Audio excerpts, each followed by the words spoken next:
మందకృష్ణ మాదిగ గతంలో మీరు అన్నట్టుగా అటు పార్లమెంటు ఎన్నికల వేళ కూడా అనేక వేదికల మీద కలిసి బీజేపీ కావచ్చు ఇక ఇతరితర కాంగ్రెస్ పార్టీ నాయకులతో కూడా కలిసి ఓట్లంతా కూడా బీజేపీకి వేయాలి, బీజేపీని గెలిపించుకోవాలన్నారు. కానీ ఎన్నికలు అయిపోయిన తర్వాత మందకృష్ణ మాదిగ ఎక్కడ తెర మీదకి రావట్లేదు, ఎక్కడ కూడా ఈ అంశం గురించి మాట్లాడలేదు. అటువంటి మందకృష్ణ మాదిగకు మీరు సూటిగా ఏం చెప్పాలనుకుంటున్నారు? అదే మౌనం విడమంటున్నాం మేము మందకృష్ణ మాదిగని.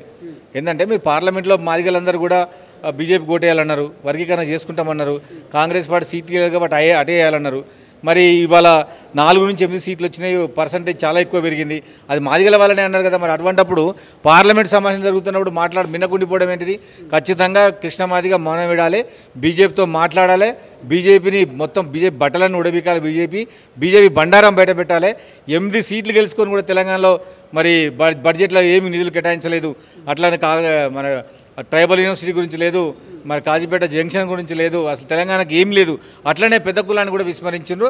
ఖచ్చితంగా రానున్న రోజులలో బీజేపీకి తెలంగాణ సమాజం బుద్ధి చెప్తుంది.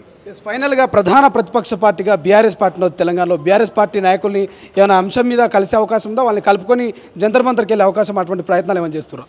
వాళ్ళకేముంది ఇప్పుడు తెలంగాణలో?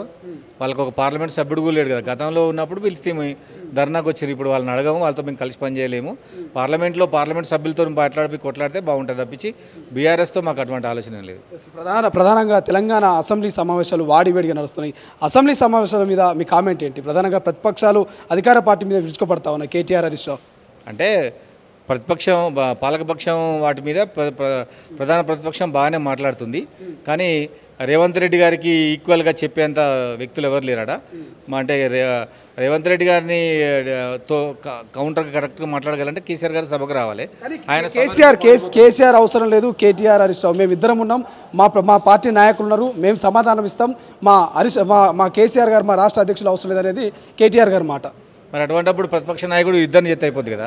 కేసీఆర్ ఎందుకు మరి సాధారణ సభ్యుడిగా ఉంటే సరిపోద్ది. ప్రధాన ప్రతిపక్ష నాయకుడిగా అసెంబ్లీకి వచ్చి ప్రజల సమస్యల పరిష్కారం అప్పుడు ప్రజల తరపు నుంచి మాట్లాడాలి కదా. అట్లా కాకుండా నువ్వు సభకు రాకుండా ప్రతిపక్ష నాయకుడిగా ఉండి కూడా మాట్లాడకుండా నా తరపున వేరే వాళ్ళని ఉంటే మరి వాళ్ళనే శాసనపక్ష నేతగా ఎన్నుకొని ఉపనేతగా ఎన్నుకొని వాళ్ళతోనే మాట్లాడిస్తే మంచిది. ఆ పాత్ర నుంచి కేసీఆర్ తప్పుకొని హాయిగా ప్రశాంతంగా రెస్ట్ తీసుకుంటే మంచిది. ఫైనల్గా ఒకవేళ మీరు జంతర్ మంతర్కి వెళ్ళి అక్కడ ఒకవేళ నిరసన తెలియజేసినా కూడా కేంద్రం నుంచి ఎటువంటి స్పందన రాకపోతే మీ నెక్స్ట్ స్టెప్ ఏం చేయబోతున్నారు? ఒకవేళ ఆగస్టులో పార్లమెంట్లో బిల్లు పెట్టకపోతే సెప్టెంబర్లో తెలంగాణలో మేల్కొల్పి యాత్ర చేసి అన్ని నియోజకవర్గాలు తిరిగి బీజేపీకి లోకల్ బాడీ ఎలక్షన్స్ ఉన్నాయి కదా, బీజేపీకి మాదిగలు ఎవరు ఓటేద్దని చెప్తాం. ఎట్లయితే మొన్న వర్గీకరణ చేస్తే వర్గీకరణ కోసం మాదిగలతో బీజేపీ పోటాలు అన్నారు కదా, అట్లనే ఇప్పుడు చేయకపోతే బీజేపీకి మాదిగలు ఎవరు ఓట్లేదని మేము తిరుగుతాం.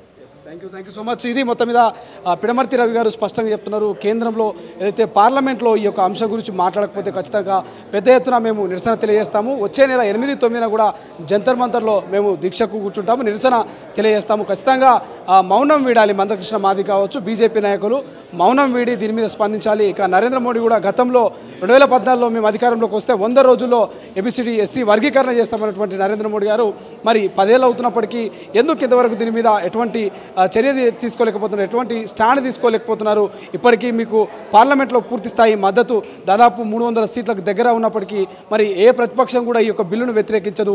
అయినప్పటికీ కూడా ఈ అంశాన్ని ఎందుకు చర్చకు తీసుకురావట్లేదు అనేది ప్రధానంగా మరి ఎస్సీ సంఘానికి సంబంధించినటువంటి నాయకులంతా కూడా డిమాండ్ చేస్తున్నారు. సో చూద్దాం మరి జంతర్ మంతర్లో ఎటువంటి ఫైట్ చేయబోతున్నారు, మరి ఈ ఫైట్కి గాను కేంద్ర ప్రభుత్వం ఏం స్పందిస్తుంది అనేది. కెమెరా పర్సన్ అజయ్తో శ్రీశైలం, తొలి వెలుగు, హైదరాబాద్.